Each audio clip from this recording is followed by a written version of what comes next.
Pernah kepikiran nggak sih gimana caranya keyakinan kita yang sifatnya dalam banget, soal baik dan buruk, soal tujuan hidup, bisa jadi aturan praktis yang kita pakai sehari-hari? Nah, itulah yang mau kita bongkar bareng-bareng hari ini. Halo semuanya, selamat datang kembali. Wah, senang banget deh hari ini kita bisa bahas topik yang jujur aja, keren, dan penting banget. Jadi pertanyaan besarnya tuh gini, gimana caranya sebuah ide yang abstrak, kayak konsep keadilan gitu, bisa berubah jadi aturan yang jelas dan spesifik? Gimana sih jembatan antara apa yang kita yakini sama apa yang kita lakukan itu dibangun? Nah, untuk ngebahas ini, inspirasi kita datang dari sebuah kerangka pemikiran akademis yang menarik. Tapi tenang, kita nggak akan bahas yang berat-berat. Kita bakal pakai sebuah analogi yang sederhana banget, biar kita semua gampang ngertinya. Oke, kita mulai dari dasarnya dulu ya, dari fondasinya. Anggap aja ini adalah cetak biru keyakinan kita. Kalau dalam istilahnya, ini namanya usul ad-din atau gampangnya teologi. Ini tuh bagian yang ngurusin pertanyaan-pertanyaan super besar. Kenapa kita ada di sini? Apa sih tujuan hidup? Apa itu baik dan buruk? Intinya ini semua soal pertanyaan kenapa? Biar lebih kebayang, pikirin aja ini kayak blueprint atau cetak biru dari seorang arsitek. Tahu kan gambar rancangan besar sebelum sebuah gedung mulai dibangun? Terus isi blueprint ini apa aja? Ya, isinya itu visi besarnya. Gedung ini mau dibikin kayak gimana sih? Terus prinsip-prinsip utamanya apa? Nilai-nilai dasarnya. Misal, gedung ini harus aman, harus indah, atau harus fungsional. Nah, semua keputusan gede yang filosofis itu adanya di sini, di cetak biru ini. Oke, blueprint udah ada, visi besar udah jelas. Tapi kan itu doang nggak cukup buat bangun gedung kan? Kita butuh sesuatu yang lebih teknis, lebih praktis. Nah, disinilah kita masuk ke bagian kedua, manual untuk bertindak. Nah, ini yang namanya usul al-fiqh atau teori hukum. Kalau tadi teologi itu nanya kenapa, sekarang teori hukum ini fokus ke pertanyaan bagaimana. Gimana caranya kita ngambil ide-ide besar dari blueprint tadi dan mengubahnya jadi aturan praktis yang bisa dijalankan sehari-hari. Jadi, kita lanjutin analogi kita ya. Kalau teologi itu blueprint dari arsitek, nah teori hukum ini ibarat buku manual konstruksi yang tebel banget dari insinyur. Penuh detail. Di dalam buku manual ini, kita nggak ngomongin visi-visi indah lagi. Isinya benar-benar teknis. Pakai baut ukuran berapa, cara ngaduk semennya gimana, gimana mastiin tiap bagian itu pas.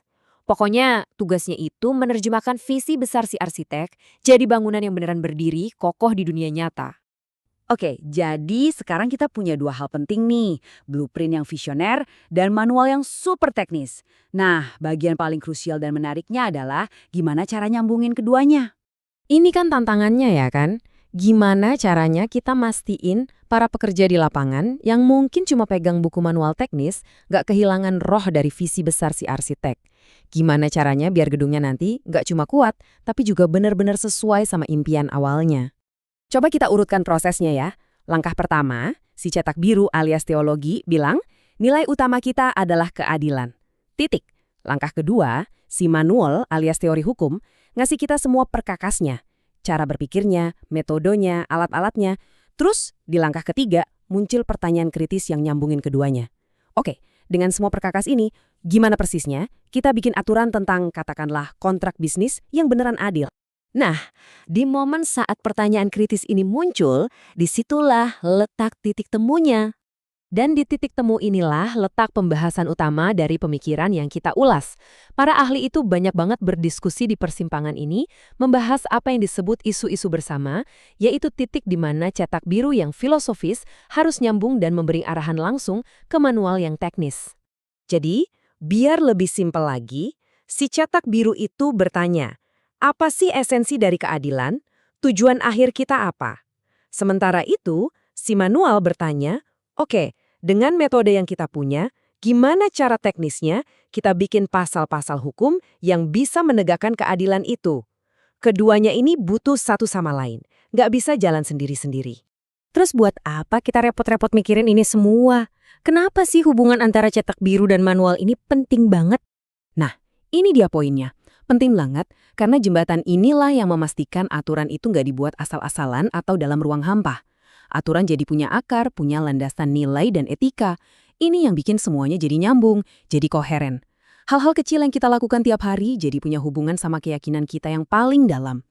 Tanpa jembatan ini, aturan bisa jadi cuma sekedar aturan. Kaku, dingin, dan kehilangan jiwanya. Dan ini membawa kita ke sebuah perenungan terakhir. Coba deh kita lihat diri kita sendiri, di luar konteks ini.